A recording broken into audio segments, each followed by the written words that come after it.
2 বছরের 24 মাসের বকেয়া বেতন এবং অন্যান্য আইনগত পাওনাদির বিষয়ে একটি সরকারি দপ্তরে একটি তদন্ত কমিটি করে দিয়েছে। সেই তদন্ত কমিটি অনুযায়ী 1868 জন শ্রমিক, মোট পাওনা 20 কোটিরও বেশি টাকা। সেই জায়গায় সেই তদন্ত কমিটিতে একটি বৈঠক করা হয়। সেই বৈঠকে একটি মন্ত্রণালয় মিটিং হয় শ্রম সচিবের মহোদয় সভাপতিতে।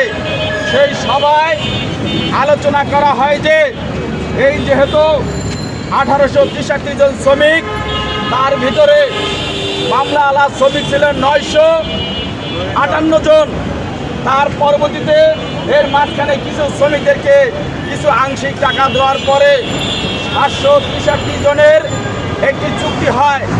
এই চুক্তি অনুযায়ী এই শ্রমিকদেরকে 4 কিস্তিতে টাকা পরিশোধ করার কথা।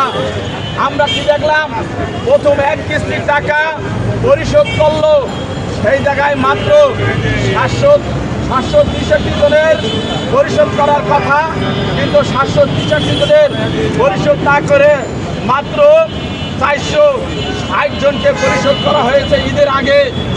আমাদেরকে বলা হয়েছিল কলকারখানা অধিদপ্তরে ডিআইজি মহোদয় বহর আলী সাহেব যেহেতু ঈদের আগে 460 জনকে টাকা দেওয়া হয়েছে, তাহলে আগামী যে 31শে জুলাই যে আপনাদের দ্বিতীয় কিস্তি, সেই কিস্তি অনুযায়ী এই শ্রমিকদেরকে 763 জনের দ্বিতীয় কিস্তির সাথে পরিশোধ করা হবে।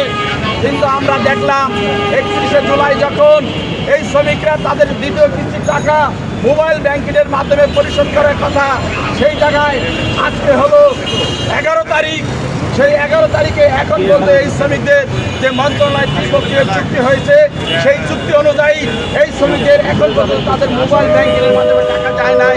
তাই বলতেছি, আমরা এই 3 দিন যাবৎ, আজ 2 দিন যাবৎ আমরা যখন ওই সমভবনে এই শ্রমিকরা অবস্থান করেছি রাত দিন 24 ঘন্টা, সেই জায়গায় কোনো কর্ণপাত না করে ভাড়া না দিয়ে সমভবনে যারা দায়িত্বশীল, যারা চুক্তিতে অংশগ্রহণ করেছিল, তারা বলতেছে আমরা এর কোনো দায় ভাবনা, আমরা একটি চুক্তি করে নিয়েছি, চুক্তি অনুযায়ী সেটা মন্ত্রণালয় বুঝবে।